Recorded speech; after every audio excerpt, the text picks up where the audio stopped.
महाराष्ट्रात आणि मुंबईत ठाकरे हा एक ब्रँड आहे। खरं तर महाराष्ट्रामध्ये आणि त्यातल्या त्यात मुंबईमध्ये ठाकरेंना अंगावर घेणं म्हणजे भलतंच महागात पडू शकतं। एकेकाळी ठाकरेंच्या नावाने तुम्ही चुकीचा शब्द जरी बोललात तरी तुमचा खळखट्याक झालाच म्हणून समजा।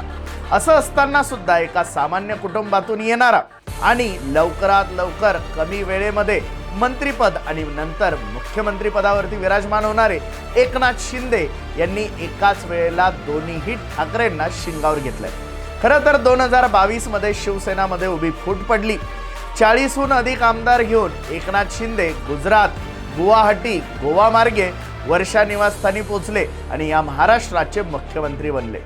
भल्या भल्यांचं मुख्यमंत्री बनण्याचं स्वप्न, परंतु एकनाथ शिंदे यांच्यासारख्या सामान्य माणसाने ते साध्य करून दाखवलं आणि या शिंदेंनी या सगळ्या गोष्टीमध्ये उद्धव ठाकरे यांना अंगावर घेतलं।